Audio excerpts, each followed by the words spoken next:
RCR, la red que comunica y une al Perú.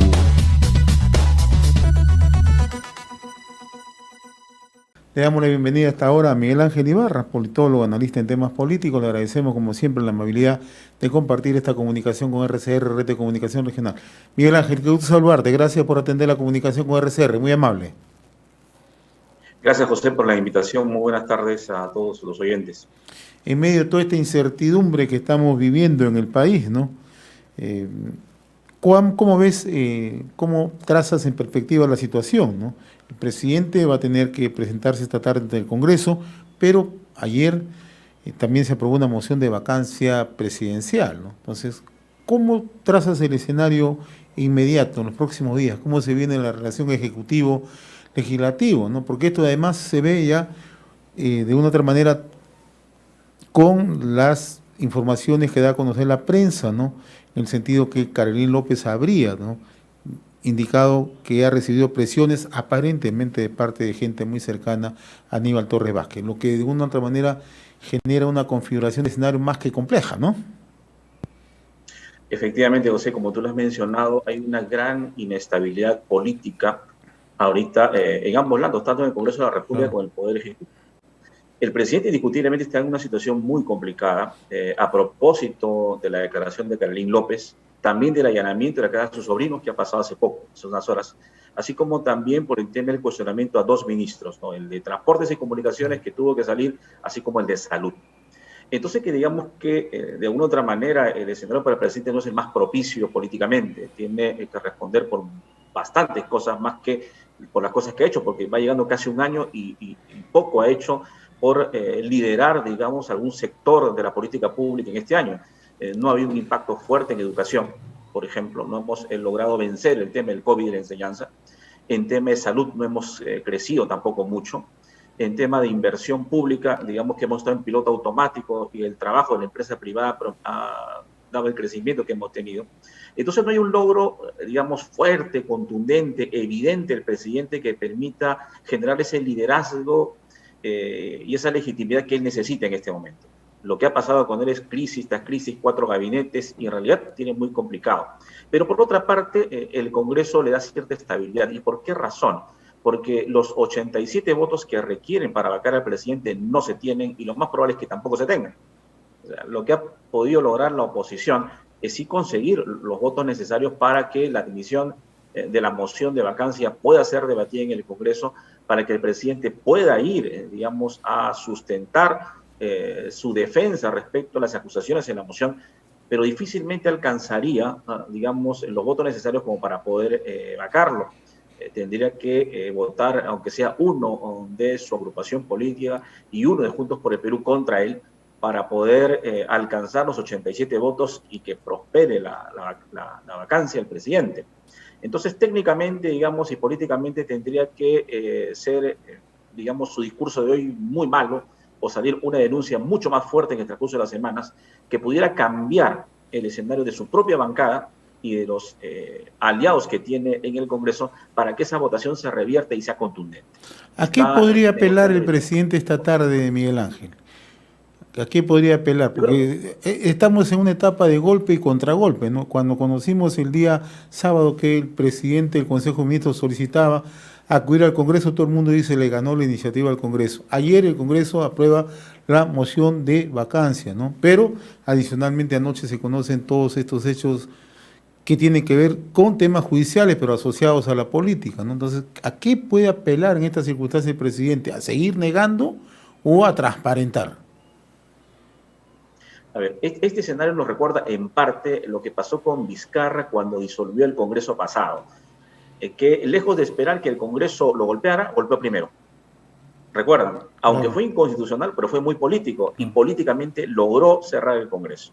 Lo que el presidente probablemente quiera hacer en este escenario sea exactamente lo mismo. Es decir, en vez de allanarse al 28, adelantarse el día de hoy. Es decir, salir confrontacionalmente al Congreso para generar ese escenario que él requiere para poder apelar a la disolución, porque de consensos ha tratado de hacerlo y no puede hacerlo. De alguna otra manera hay una posición fuerte. Por otra parte, si decidiera mantener una exposición estrictamente sobre los logros, tiene pocos logros. Tiene más cosas por responder que por aportar. Y eso sí le generaría a él una dificultad. Ahora, un tema que va en contra de él, que ya forma parte de su misma formación, es que el presidente lamentablemente no es un buen discursante, no es un buen orador, no es una persona que tenga esa facilidad de palabras como la tenía, por ejemplo, un Alan García, para poder, en un escenario adverso como este, poder voltear el escenario político. Tiene muchas limitaciones y lo más probable es que, como dijo Aníbal Torres, el presidente pretenda dar un discurso mucho más duro que digamos, que tranquilo o que de unidad o de consenso, ¿no? Ahora, ese discurso que se vayan todos le puede significar probablemente un respaldo mediático ante la tribuna pública, ¿no? Pero en el plano personal, Pedro Castillo tiene mucho que perder, ¿no? Dejando de ser presidente de la República, sin lugar a dudas que va a ser sometido a la justicia más rápido de lo que él piensa, ¿no? Efectivamente, el costo político le puede ser favorable respecto al tema de que se van todos, ¿no? Pero judicialmente, por los casos de Karelim López y sus sobrinos, el tema le va a ser a él totalmente adverso. Eso tiene que tenerlo bien en claro, bien en claro.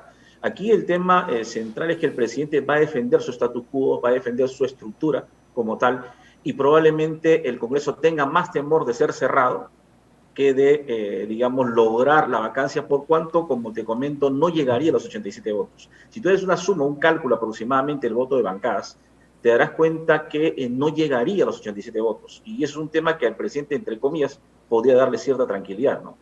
Ahora, en este escarceo político, tanto el presidente como el Congreso se cuidan, ¿no? O sea, y en la práctica ambos no quieren, o sea, perder sus activos, su activo de su permanencia, ¿no? Pero ambos están totalmente debilitados, ¿no? Efectivamente, el Congreso se ha dedicado más a sacar leyes declarativas y a generar cierto grado de conflicto con el presidente, más que poder, de alguna u otra manera, a través de la legislación o la fiscalización, digamos, restablecer la política pública respecto al tema de salud, educación, trabajo, reactivación económica y el tema de violencia también que afronta el país. Entonces el Congreso también ha perdido ese liderazgo. Digamos, el índice de popularidad de la presidenta del Congreso ha bajado enormemente, igual que el del Congreso, tanto como el del presidente, de tal forma que los dos van literalmente casi deslegitimados ante una comunidad política o los electores que no ven en ninguno de los dos literalmente una alternativa seria y sólida. Por eso es que el discurso de que se vayan todos cala, y la población y los grupos de oposición que están por fuera también inciden en lo mismo, ¿no? Claro que el costo político para ambos es fuerte. Los congresistas pierden el espacio ganado y la elección que tienen, porque no van a poder ser elegidos si se disuelven. Y el presidente va a un juicio ya en la vía judicial literalmente, ¿no? Ahora, ¿qué tanto puede pesar el efecto Pacheco? Pacheco se ha puesto en una posición y todo el mundo trata de interpretarlo, ¿no? Solamente él sabe hacia dónde va a apuntar, ¿no? Pero puede tener algún efecto, alguna declaración o alguna decisión que él pueda tomar. El efecto Pacheco logró su cometido en una primera fase como el factor Karelim, ¿no? Son dos elementos importantes que han logrado desestabilizar y que han sido adecuadamente explotados por la oposición. Es más, hasta los medios de comunicación que antes no hablaban del tema, como la propia República o el Comercio, han estado tocando el tema a tal punto que ha generado también cierta inestabilidad. Entonces, definitivamente, el factor tanto Karelim como Pacheco han sido determinantes para esta crisis. Sin ellos dos, no hubiera sido posible que el presidente haya podido ser siquiera admitido en esta moción de vacancia el lunes pasado. Ahora, por el lado de la oposición, ¿no? Difícilmente va a poder vertebrar los 87 votos, ¿no? Pero hay una posición que se muestra ambivalente, por llamarlo de alguna manera, ¿no? Lenguaje duro antes de la votación, ¿no? Previo a la votación. En la votación se vuelven conciliadores, ¿no? Y este es el caso de Alianza por el Progreso, el caso de Acción Popular, algunos militantes que tiene Podemos, ¿no? ¿Tú crees que esa línea se va a mantener hasta la moción de vacancia? ¿Se va a mantener? ¿Se va a seguir manteniendo? Yo creo que sí. Yo creo que hay un juego político por una parte del Congreso, los grupos parlamentarios, para mantener la cuota de poder que han llegado. Es difícil que un partido político que ha llegado al poder con una representación parlamentaria pierda su cuota de poder, ¿no?, ante una crisis de este escenario, de esta naturaleza, generada por el tema de la vacancia del presidente. Lo que va a pasar es que esos grupos van a querer mantenerse los 5 años. Y evidentemente eso va a significar que hayan ciertos niveles de negociación. Por esa razón, si te das cuenta, si seguimos las votaciones de la crisis, de las mociones, han ido creciendo, pero en esta última fase, si bien es cierto que algunos pueden decir faltan más que 8 votos o 7 votos para la vacancia del presidente, lo cierto es que cuando tú vas viendo la posición de los partidos, probablemente el mensaje es llegamos hasta la admisión de la moción de vacancia para el debate. Pero de ahí a vacar al presidente es una cosa distinta, ¿no? Yo creo que ahí sí va a haber una salvo, como te digo, que exista pues ya un precedente ya mucho más duro de lo que ya existen para que el presidente pueda ser vacado, ¿no? Más que una ecuación matemática, se convierte en una ecuación de intereses ya, ¿no? Tú lo has dicho, va a ser así. Básicamente es la cuota de poder, porque la otra opción es la salida de todos. Entonces, yo no creo que ahorita los partidos políticos estén pensando en ese escenario, ¿no? Es un poco la alternativa. Ahora, transitamos días siguientes, ¿no? La interpelación a 2 ministros de Estado, que probablemente, o uno de ellos, los dos, pueden ser censurados. Que también, o sea, ¿cómo llegaría el presidente al tema de la moción de vacancia, ¿no? También ya con golpeados, ¿no? Efectivamente, lo que ha hecho la oposición en el Congreso es una jugada de ajedrez. No voy a tocar al primer ministro ni al Consejo, pero voy a ir por cada ministro, ¿no? Entonces, al golpear a cada ministro, lo que yo voy haciendo es no promuevo la vacancia, la disolución del Congreso, porque evidentemente no pido la cuestión de confianza. Es más, la Comisión de Constitución aprobó una ley casualmente para ver ese tema de la responsabilidad de los ministros. Entonces, eso que genera se debilita la imagen presidencial del gabinete hasta lograr que en un momento cúspide el gobierno quede totalmente deslegitimado. Pero ¿qué es lo que no ve el Congreso? Es que ese nivel de legitimidad los está también alcanzando ellos.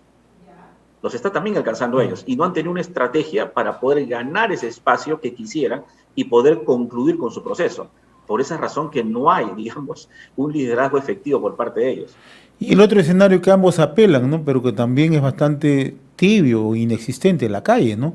Perú Libre siempre apela a la calle, pero hemos visto sus manifestaciones no dejan de tener, digamos, una gran presencia. Y por el lado de la centro derecha o el sector opositor tampoco, ¿no?